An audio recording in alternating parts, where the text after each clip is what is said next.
Saludos, y bienvenidos a un video más de Legado Financiero. Hoy iniciaremos un podcast al que llamaremos Camino a la Prosperidad. Para comenzar en esta ocasión hablaremos de libre mercado, y el desarrollo del liberalismo a través de la historia económica del mundo. En un ánimo de tratar de entender los porqués y las causas de la riqueza, tanto de manera personal como a nivel país. El comercio es tan antiguo como la humanidad misma. Sus raíces se hunden en los primeros grupos humanos, que al superar la mera subsistencia, comenzaron a generar excedentes de bienes. En las protoculturas del Paleolítico tardío y del Neolítico temprano, los hombres y mujeres ya practicaban tipos primitivos de comercio en forma de intercambio. Pieles por herramientas, granos por piedras de sílex, alimentos por conchas o pigmentos minerales. Estos trueques no eran todavía comercio en el sentido estricto, sino acuerdos sociales basados en la necesidad y en la confianza comunitaria. No existían monedas ni mercados, pero sí un principio fundamental, la cooperación para el beneficio mutuo. Con el sedentarismo agrícola, alrededor del 10.000 a.C., el intercambio adquirió una dimensión más estable. Las aldeas comenzaron a especializarse, unas producían cereales, otras cerámica, algunas controlaban minas de obsidiana o cobre. De ahí nació el trueque intercomunitario, una red embrionaria de comercio regional. La obsidiana de Anatolia, por ejemplo, viajó cientos de kilómetros hasta Mesopotamia, las conchas marinas del Índico aparecían en asentamientos del interior, y las primeras caravanas rudimentarias se abrían paso por desiertos y montañas. El gran salto llegó con las primeras civilizaciones urbanas, Mesopotamia, Egipto, el Valle del Indo y China. Allí el comercio se institucionalizó. En Mesopotamia, las tablillas cuneiformes de arcilla nos hablan de contratos de venta, préstamos de grano y listas de mercancías. En Egipto, el Nilo era la autopista comercial que transportaba lino, trigo, papiros y oro hacia el Mediterráneo. En el Valle del Indo, los arqueólogos han encontrado sellos grabados con símbolos que funcionaban como marcas comerciales. En China, los primeros emperadores favorecieron rutas internas de intercambio que más tarde se enlazarían con la famosa ruta de la seda. La invención de la moneda metálica en Lidia, hacia el siglo VII a.C., marcó un antes y un después. El dinero facilitó las transacciones y dio origen a los primeros mercados permanentes. En Grecia y Roma, las plazas públicas, el ágora y el foro, fueron el corazón de la vida económica y política. Roma expandió el comercio a escala imperial, el trigo de Egipto, el vino de la Galia, aceite de Hispania, especias de Arabia, seda de China. Surgieron grandes redes de transporte, carreteras, puertos y sistemas legales que protegían los contratos comerciales. Tras la caída del Imperio Romano, el comercio europeo se contrajo, pero nunca desapareció. En la Edad Media resurgió con las ferias y gremios. Las ciudades amuralladas como Venecia, Génova, Brujas o Amberes se convirtieron en centros comerciales de lujo, moviendo sedas, especias y metales preciosos. En paralelo, el mundo islámico articuló un vasto corredor económico desde Córdoba hasta Samarcanda, uniendo Occidente y Oriente bajo la lógica del comercio caravanero y marítimo. El Renacimiento y la era de los descubrimientos abrieron el comercio a escala planetaria. Las expediciones de Portugal y España tejieron la primera red global, especias de Asia, oro y plata de América, esclavos de África, manufacturas de Europa. El comercio transatlántico, con todas sus luces y sombras, cimentó la economía mundo moderna. Las grandes compañías comerciales, como la Compañía Holandesa de las Indias Orientales, fueron pioneras del capitalismo corporativo y la bolsa de valores. El siglo XIX llevó el comercio a una dimensión industrial. La revolución industrial multiplicó la producción, el ferrocarril y el vapor aceleraron la circulación de mercancías, y los bancos y bolsas internacionales consolidaron un sistema financiero que acompañaba al comercio mundial. El librecambismo de Adam Smith y David Ricardo se convirtió en la ideología dominante, defendiendo que el intercambio internacional beneficiaba a todos mediante la ventaja comparativa. El siglo XX fue un tiempo de contradicciones. Dos guerras mundiales interrumpieron y reconfiguraron los flujos comerciales. La Gran Depresión mostró los riesgos del proteccionismo extremo. Pero tras 1945, instituciones como el GATT y más tarde la OMC impulsaron la liberalización del comercio internacional. El auge del transporte aéreo y marítimo, en especial el contenedor, redujo costos y aceleró la globalización. Hoy, en el siglo XXI, el comercio es un entramado digital, instantáneo y planetario. No solo se mueven bienes físicos, sino también servicios, datos, capital e incluso criptomonedas. Plataformas como Amazon, Alibaba o Mercado Libre han llevado la lógica del mercado a la palma de la mano. La interdependencia entre naciones es tan profunda que ninguna economía puede aislarse sin consecuencias. Sin embargo, también emergen tensiones, guerras comerciales, regionalismos, proteccionismo y debates sobre la sostenibilidad de un modelo que depende de transportar mercancías por todo el planeta. En suma, el comercio ha pasado de ser un trueque entre aldeanos a una red global digitalizada que articula la economía mundial. Su historia es, en realidad, la historia de la humanidad, de cómo aprendimos a cooperar, especializarnos, competir y negociar. Un hilo conductor que une las primeras conchas marinas intercambiadas en aldeas neolíticas con las transacciones bursátiles que hoy se ejecutan en microsegundos. Así llegamos al liberalismo, que en su sentido más profundo, es hijo de una época de transición, el paso del feudalismo al mundo moderno.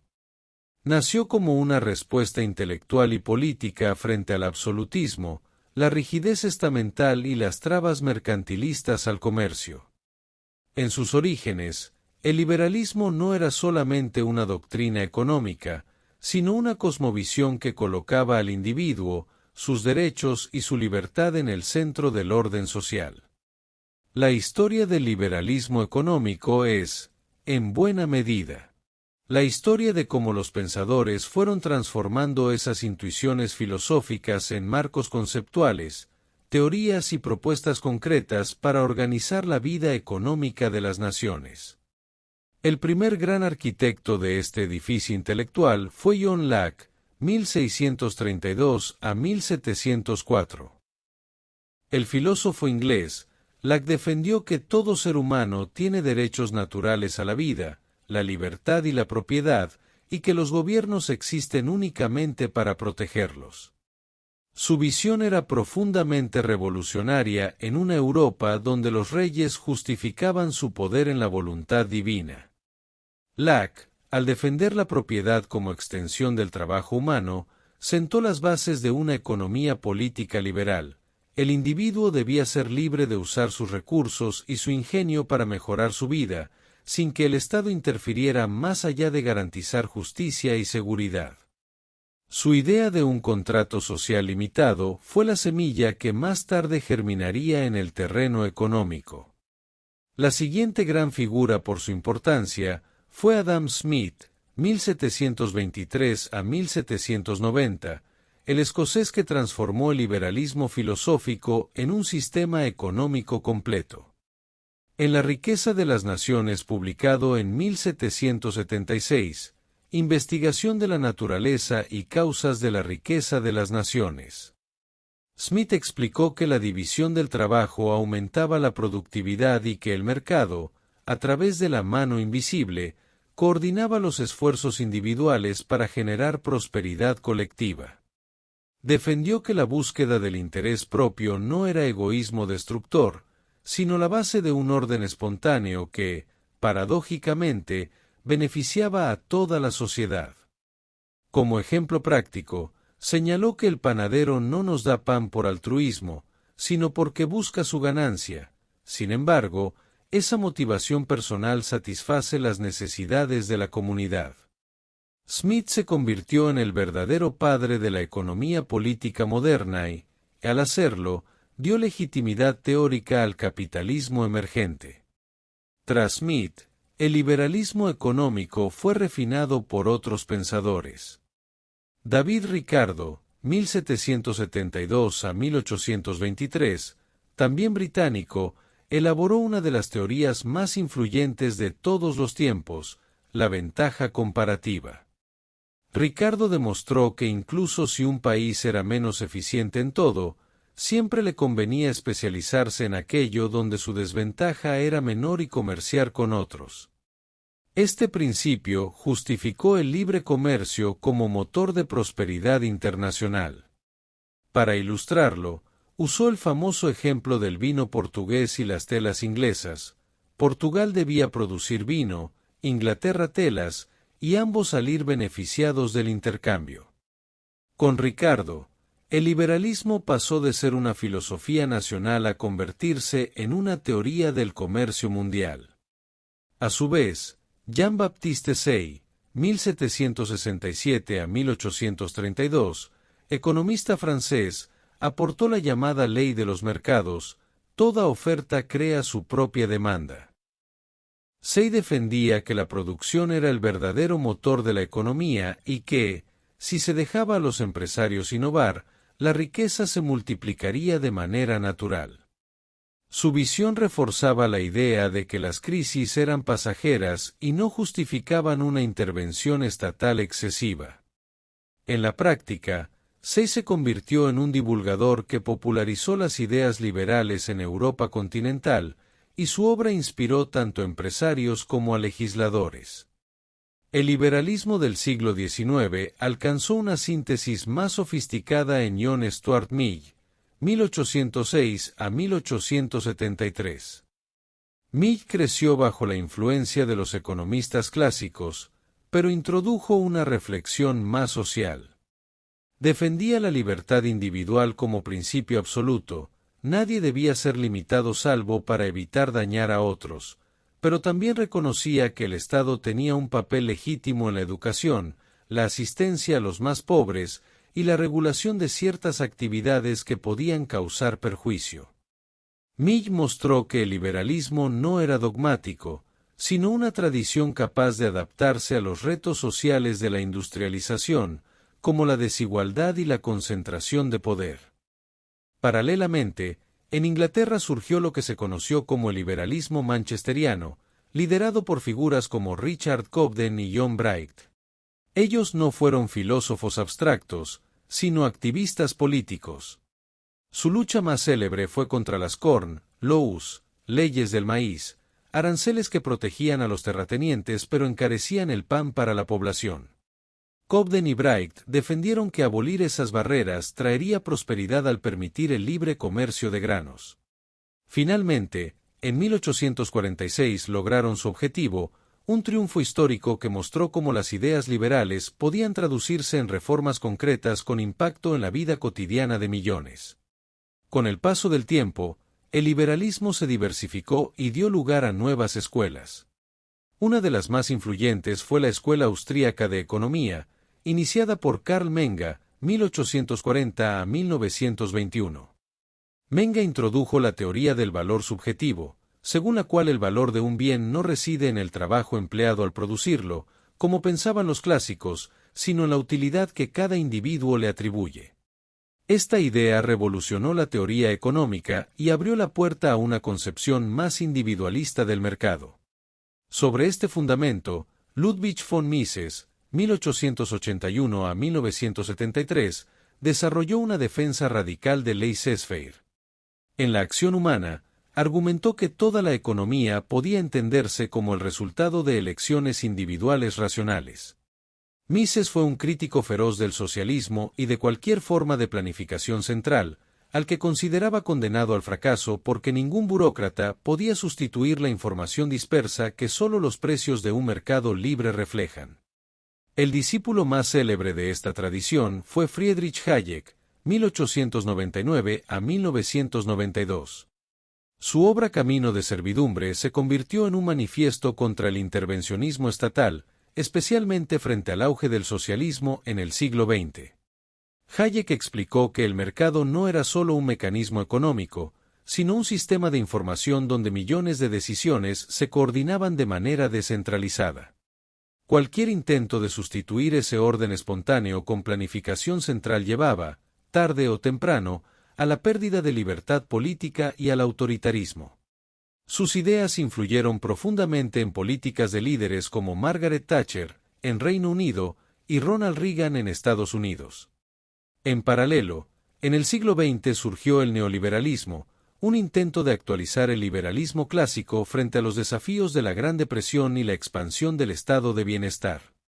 Aquí destaca Milton Friedman, 1912 a 2006, líder de la Escuela de Chicago.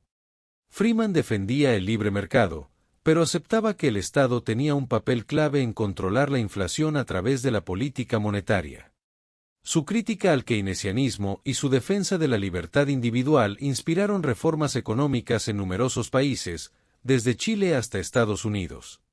Su famoso libro Capitalismo y Libertad dejó clara su convicción de que las libertades políticas solo podían sostenerse en un marco de libertades económicas. Finalmente, otra figura relevante fue James Maggie Buchanan, 1919 a 2013, creador de la teoría de la elección pública. Buchanan aplicó el análisis económico a la política, mostrando que los políticos y burócratas no son guardianes desinteresados del bien común, sino individuos con incentivos propios. Su conclusión era que se debía limitar el poder del Estado y diseñar reglas institucionales que contuvieran la expansión del gasto público. Con Buchanan, el liberalismo alcanzó un nivel más realista al analizar no solo mercados, sino también las motivaciones de quienes gobiernan. A lo largo de 3 siglos, el liberalismo económico ha pasado de ser una filosofía de derechos naturales a una teoría sofisticada del orden social y del funcionamiento del mercado. Sus autores han mostrado, con matices y diferencias, que la libertad económica no es un fin aislado, sino parte integral de una sociedad que busca prosperidad, innovación y autonomía individual. Desde Locke hasta Friedman y Hayek, el liberalismo ha sido, en sus múltiples variantes, un motor de transformación del mundo moderno y una de las tradiciones intelectuales más influyentes en la historia de la economía política.